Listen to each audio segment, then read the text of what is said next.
केन्दुझर जिला पाटना तहसिल अंचल प्रस्तावित जेएसडब्ल्यू और पोस्को स्टील प्लांट प्रतिष्ठा पाई 12 डांगुआ ग्राम में मंगलवार द्वितीय ग्रामसभा अनुष्ठित होईछि। अतिरिक्त जिलापाल रवींद्र प्रधान तत्वावधान में ग्रामसभा अनुष्ठित होईछि। मौजा 113 खातार 249 एकर 470 डेसिमिल जमी अधिग्रहण प्रस्ताव उपरे ग्रामसभार लोकंठारो मतामत ग्रहण करा जायछि। स्थानीय सरपंच हेमलता नायकଙ୍କ अध्यक्षतार आयोजित ग्रामसभार अतिरिक्त जिलापाल तथा स्वतंत्र भू अर्जन अधिकारी रवींद्र कुमार प्रधान, स्थानीय समिति सभ्य मनोज कुमार महंत, वार्ड मेंबर पाटना तहसीलदार अश्विनी कुमार नायक, पाटना बीडीओ मानस कुमार दंडपाट, एडीको जमी अधिग्रहण अधिकारी कृष्ण किशोर पात्र प्रमुख जोग दैछन्ति। जमी हराइबाकु थिबा ग्रामवासीଙ୍କ ମଧ୍ୟରୁ 6 ଜଣ ନିଜର ଦାବିରେ ଉଚିତ କ୍ଷତିପୂରଣ, ନୂତନ ବିସ୍ଥାପନ ଓ ଥଇଥାନ ନୀତି ଉପରେ ଗୁରୁତ୍ୱ ଦେବା ସହ ସରକାର ସେମାନଙ୍କର ସମସ୍ତ ଦାବି ମାନିନେଲେ ଭିଟାମାଟି ଛାଡ଼ିବେ, ନହେଲେ ଜମି ଦେବେ ନାହିଁ ବୋଲି କହିଛନ୍ତି। ତେବେ ଆଜିର ଗ୍ରାମସଭା ଶାନ୍ତିପୂର୍ଣ୍ଣ ଭାବେ ସମ୍ପନ୍ନ ହୋଇଛି। କୌଣସି ଅପ୍ରୀତିକର ଘଟଣା ଘଟି ନାହିଁ।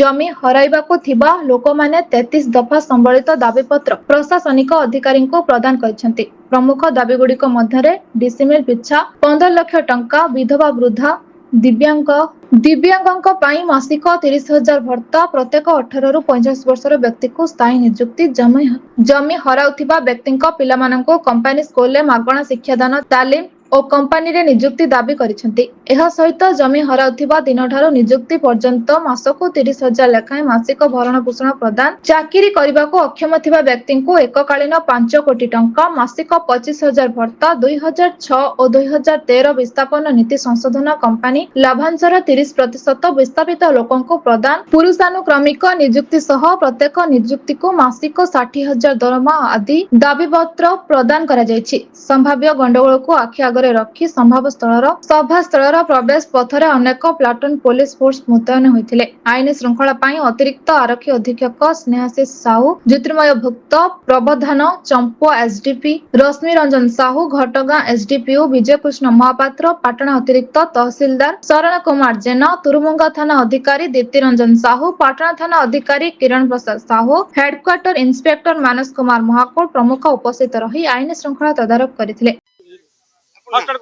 मनोज कुमार महंतो, समिति सभ्य, चेवणा ग्राम पंचायत।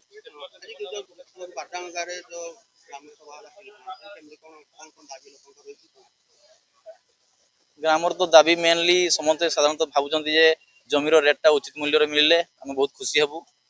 आमर सरकार जेहेतु आमर केउझर माटीर पुओ अच्छा मुख्यमंत्री माननीय मुख्यमंत्री मोहन चरण माझी भरसा कर समस्ते चलती आम भरसा रखिए।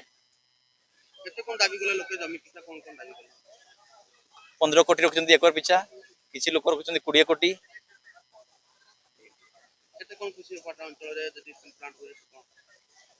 स्टील प्लांट है मान तो एरिया बहुत उन्नति हम, पाखपाख एरिया उन्नति हम, से आशा रखिक समस्ते आगे रखिक प्लांट हो बोली समर्थन कर विरोध कर तो ये प्रश्न ही उठू ना।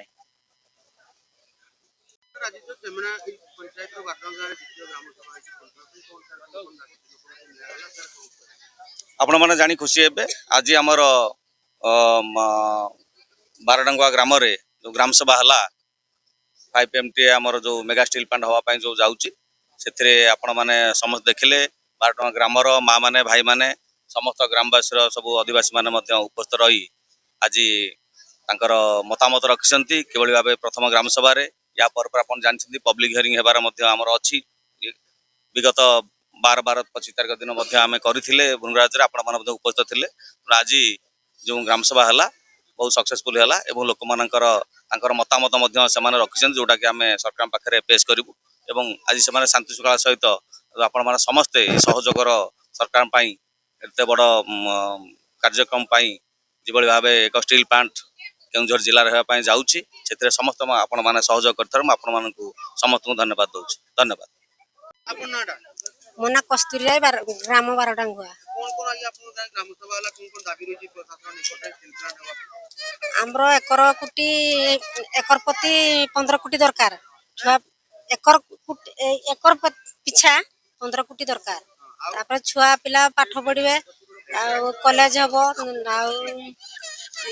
इंजीनियर कॉलेज हम, सब हम से छाड़ू ना।